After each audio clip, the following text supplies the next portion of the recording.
Energy security is a nation's ability to supply reliable and affordable energy to meet the energy demand and to promote sustainable development.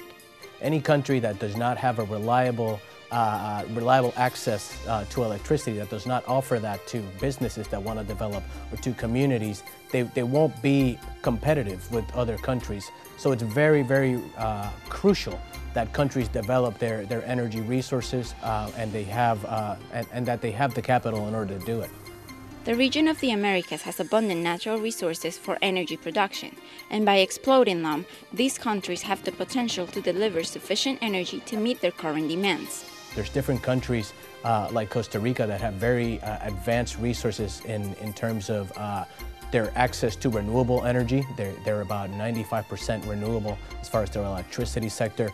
We need to start collaborating in the whole hemisphere in order to exchange those technologies, in order to be able to have resources from different countries be used in the countries that they're needed.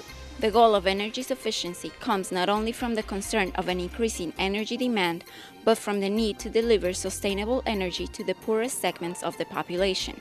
More than 40 million people in the Americas still lack access to reliable electricity.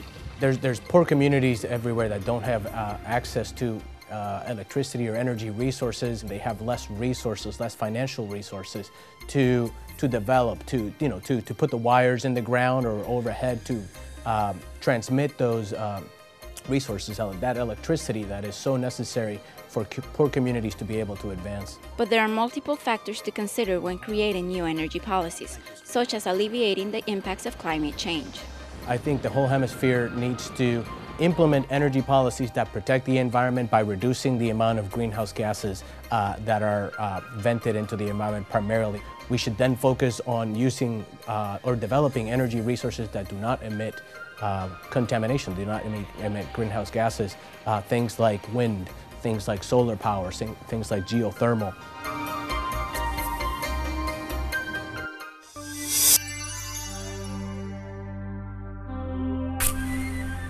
Mauricio, this would seem to be not just a topic for today, but for the next 25 years. If Latin America wants to become, sort of join the global middle class, the energy riddle is going to have to be solved, no? Yes.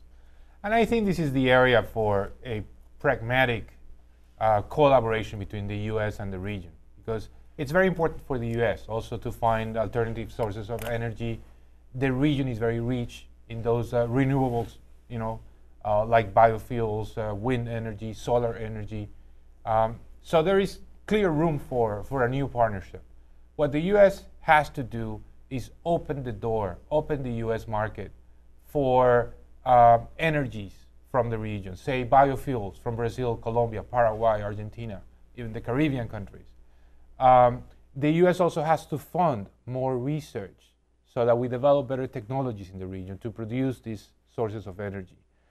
And the region also has to make agreements in terms of the infrastructure that is necessary to be able to exchange energy, electricity, for instance, between countries that have surpluses to countries that have deficits. Chile is a country, for instance, that has a lot of needs. And neighboring Peru, Argentina have surpluses. Colombia has surpluses that could sell to the Central American countries, but that does not happen because there is not the adequate infrastructure. So I think these are the areas in which we have to work.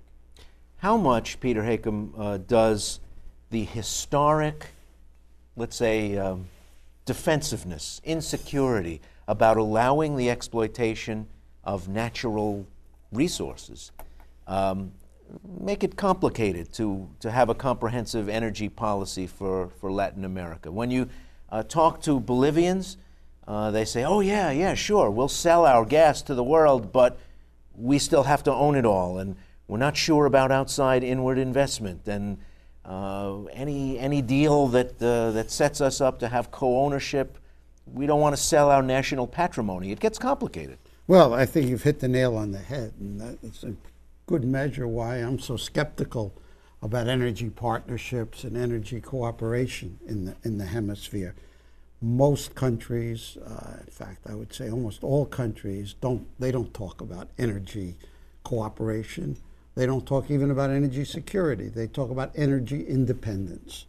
In fact, they don't trust their neighbors. They don't trust the United States sufficiently.